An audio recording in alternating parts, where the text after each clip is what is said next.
याद करिए, जो स्वतंत्र भारत को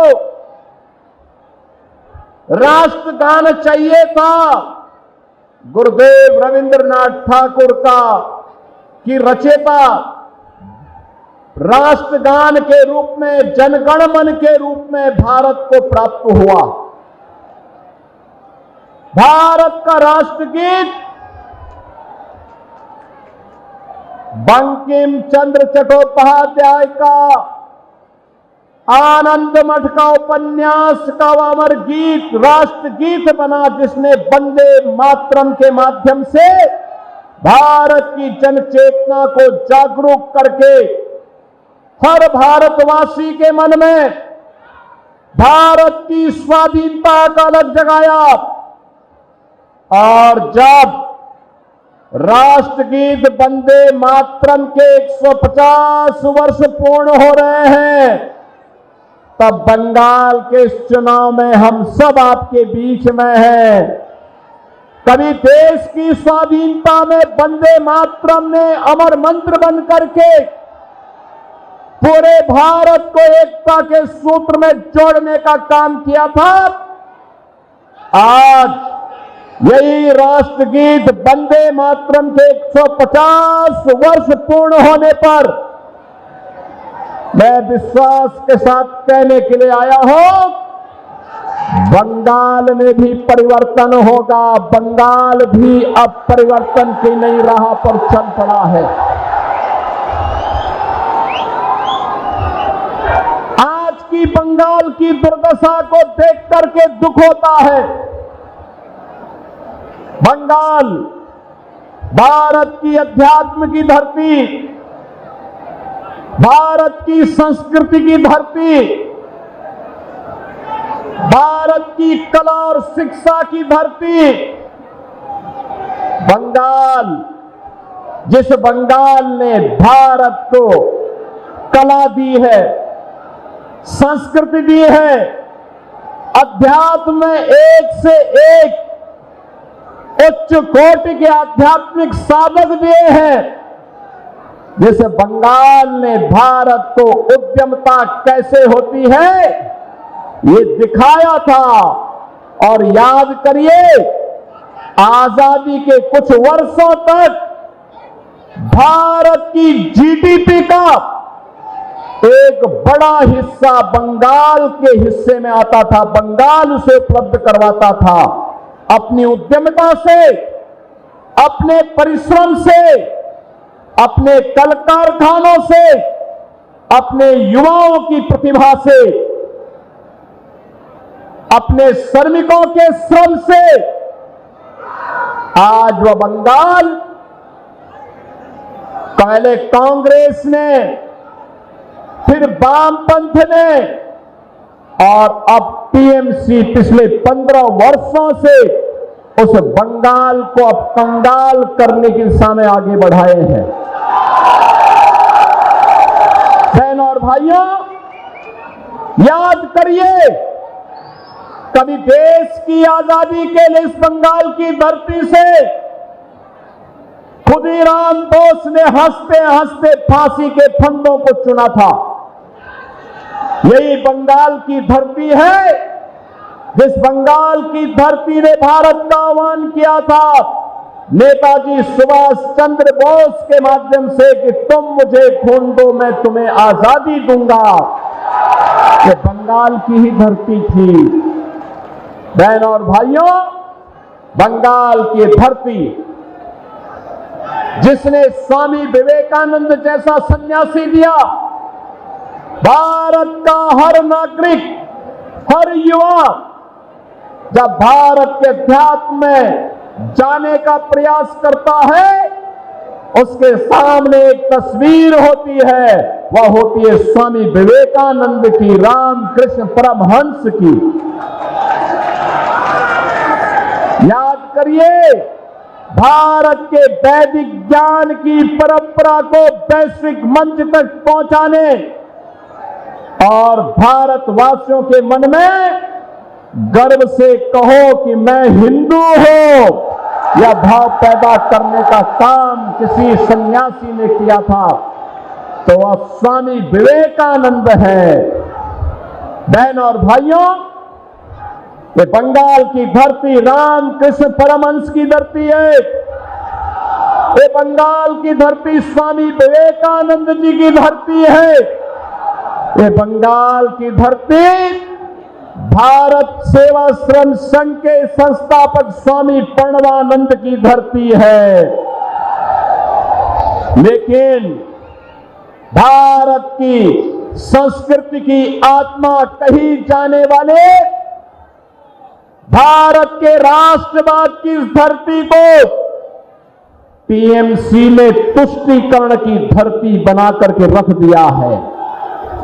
लूट खसोट की धरती तर्क बना के रख दिया है। अराजकता की धरती बना करके रख दिया है।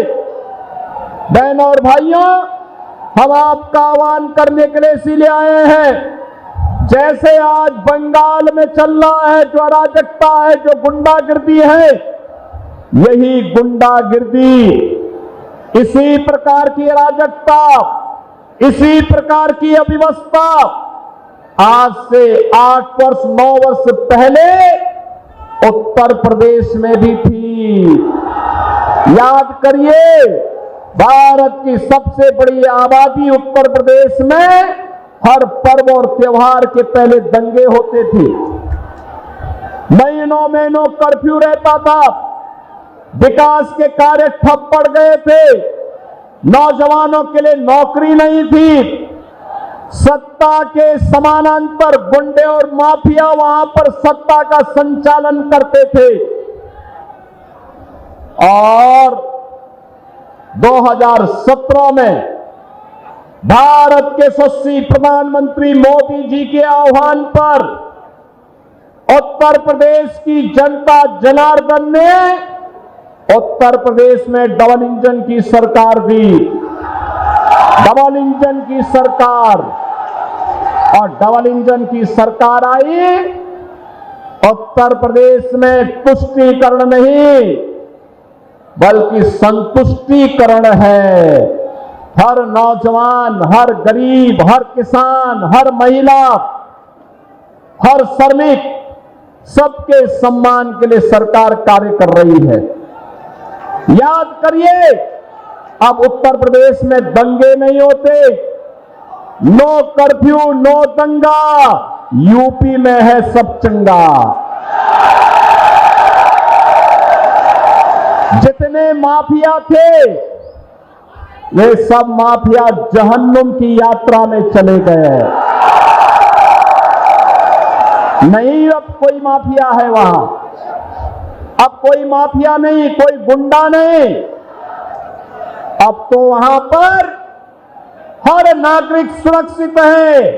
और सुरक्षा का एहसास देखना हो, आज उत्तर प्रदेश भारत की इकोनॉमी में ग्रोथ इंजन के रूप में अपनी भूमिका का निर्वहन करता हुआ दिखाई दे रहा है। बहनों और भाइयों, याद करिए, अयोध्या में श्री राम जन्मभूमि के लिए बड़ा आंदोलन चला था। बंगाल के भी हमारे बहुत सारे कार सेवक गए थे। अयोध्या में राम मंदिर लोग कहते थे नहीं बन पाएगा। डबल इंजन की सरकार आई।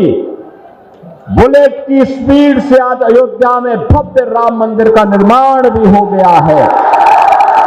और इसीलिए मैं आपसे कहने के लिए आया हूं, मोदी जी दिल्ली में और बंगाल में बीजेपी की गवर्नमेंट लेके आइए। डबल इंजन की भाजपा की सरकार दंगाइयों का इलाज कर देगी। दंगाइयों का, ये जो टीएमसी और वामपंथ के जितने भी गुंडे हैं, इनका उपचार किसी के पास है तो बीजेपी की डबल इंजन सरकार के पास है। मैं देख रहा था यहां पर कितना अत्याचार यहां पर हुआ है। हम देख करके आश्चर्य करते हैं किस प्रकार का तांडव हुआ था। हमारे कार्यकर्ता सुमन बाबरी को गोली मार दी गई, स्वरूप घोष, पलाश घोष, उत्पल दास जैसे कार्यकर्ताओं के घर उजाड़ दिए गए। तृणमूल के गुंडों ने सुशोभन का हाथ काट दिया गया। पात्र शायर के कोने कोने में ऐसे अनगिनत उदाहरण भरे पड़े हैं। बहनों और भाइयों, हमें दुख होता है बंगाल का किसान और बिशनपुर का किसान तो अन्न उत्पादन करने वाला, भारत का पेट भरने वाला हमारा अन्नदाता किसान है, लेकिन उसको दाम नहीं मिल पा रहा। यहां पर आलू उत्तर प्रदेश के अंदर आज के दिन पर 15 से 16 रुपया किलो उसका दाम मिल रहा है और बंगाल में 1 से 1.5 रुपया। ये यहां के किसानों का शोषण है और इस सरकार के संरक्षण में, टीएमसी की सरकार के संरक्षण में इस प्रकार का शोषण हो रहा है। हम देख रहे हैं यहां पर किसान भारी कर्ज लेने को मजबूर है, डिप्रेशन का शिकार है। बंगाल को फिर से उस त्रासदी की ओर ले जाने का कार्य ये टीएमसी की सरकार कर रही है, जिसका उल्लेख 150 वर्ष पहले आनंद मठ के माध्यम से बंकिम चंद्र चट्टोपाध्याय ने बंगाल की त्रासदी की चर्चा की थी। वह उस समय अकाल था और आज सरकार के द्वारा पोषित गुंडों के द्वारा जो शोषण हो रहा है, उस शोषण, उस पलायन, उस बेरोजगारी, बंद हो रहे कल कारखाने, अन्नदाता किसान हताश और निराश की स्थिति में आज बंगाल के अंदर मजबूर होकर के यहां पर अन्याय और अत्याचार सहने के लिए मजबूर है। बहनों और भाइयों, मैं तो आपको एक ही बात के लिए कहूंगा, याद करिए भाजपा की डबल इंजन की सरकार जहां आई है वहां इंफ्रास्ट्रक्चर आया है, वहां उद्योग आया है, वहां नौजवानों के लिए नौकरी आई है, वहां पर बहनों के लिए रोजगार और नौकरी की सुविधा उपलब्ध हुई है, उनकी सुरक्षा सुनिश्चित हुई है, व्यापारी और उद्यमी सुरक्षित महसूस कर रहा है, कहीं भी कोई अव्यवस्था नहीं है, हर एक को सुरक्षा की गारंटी है। वहां पर प्रदेश तेजी के साथ आगे बढ़ रहा है, हर अन्नदाता किसान का सम्मान है, हर नौजवान के हाथ को कार्य है और वहां पर हर गरीब के लिए आगे बढ़ने की नई संभावनाएं हैं।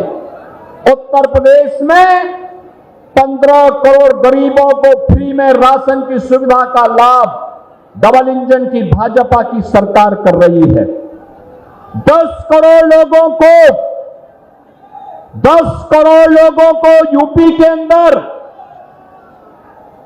वहां पर आयुष्मान भारत में 5 लाख रुपए स्वास्थ्य की सुविधा प्राप्त हो रही है।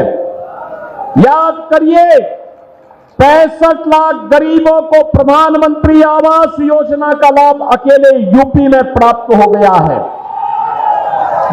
बेहतर स्वास्थ्य की सुविधा प्राप्त हो रही है, अच्छी शिक्षा प्राप्त हो रही है। हमने अब तक उत्तर प्रदेश में 9 लाख नौजवानों को गवर्नमेंट की जॉब दी है और यही नहीं 3 करोड़ से अधिक नौजवानों के लिए उद्योगों में भी नौकरी की व्यवस्था की है। बहनों और भाइयों, यह कार्य बंगाल में भी हो सकता है। बंगाल अपने वैभव की पुनर्स्थापना कर सकता है। बंगाल में वे सभी संभावनाएं हैं जिन संभावनाओं को आगे बढ़ाने के लिए आपके समर्थन और आपके आशीर्वाद की आवश्यकता है। याद करिए किस हद तक तुष्टीकरण होता है आज बंगाल में।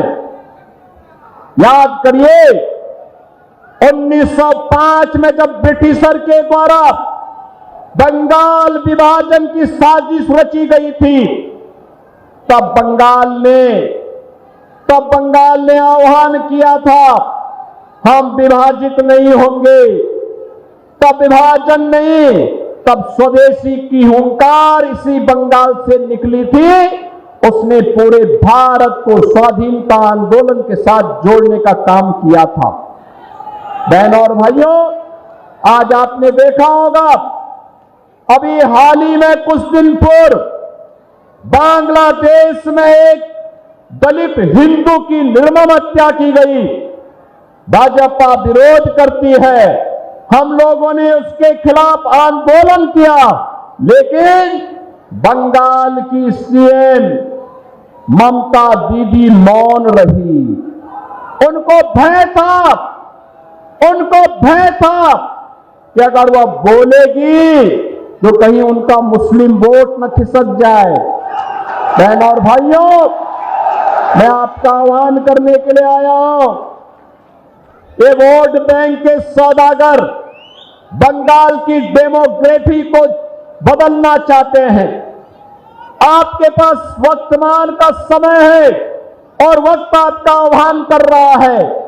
आने वाली पीढ़ी के साथ कांग्रेस, वामपंथ और टीएमसी को खिलवाड़ करने की छूट मत दीजिए।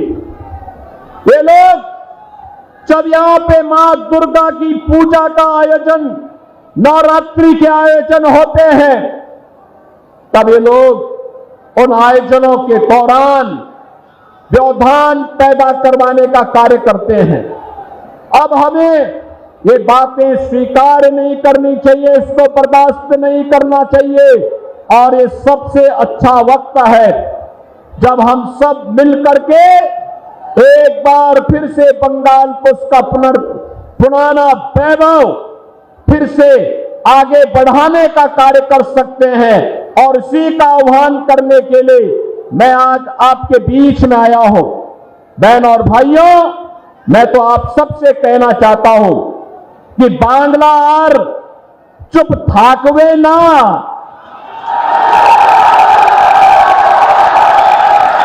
अब खेला बंद होगा और विकास शुरू होगा। एक बार खेला शेष, उन्नयन शुरू। और इसके लिए डबल इंजन की भाजपा की सरकार आवश्यक है। डबल इंजन की सरकार के लिए मैं आपका आह्वान करने के लिए आपके बीच में आया हूं। आप सबसे कहने के लिए भारतीय जनता पार्टी और एनडीए ने सोनामुखी से दिवाकर गमारी को फिर से अपना प्रत्याशी बनाकर आप उतारा है। इंदाज से निर्मल धारा बीजेपी और एनडीए के प्रत्याशी आपके बीच में आए हैं। बरजोरा से बिलेश्वर सिंघा अपना प्रत्याशी बनकर के आपके बीच में आए हैं। आपका आशीर्वाद इन्हें प्राप्त होगा, आशीर्वाद मिलेगा। कमल चुनाव चिन्ह पर आशीर्वाद मिलेगा। दोनों हाथ उठा करके आशीर्वाद दीजिए, दोनों हाथ उठा करके। सभी लोग सहमत हैं? विजयी बना करके भेजेंगे।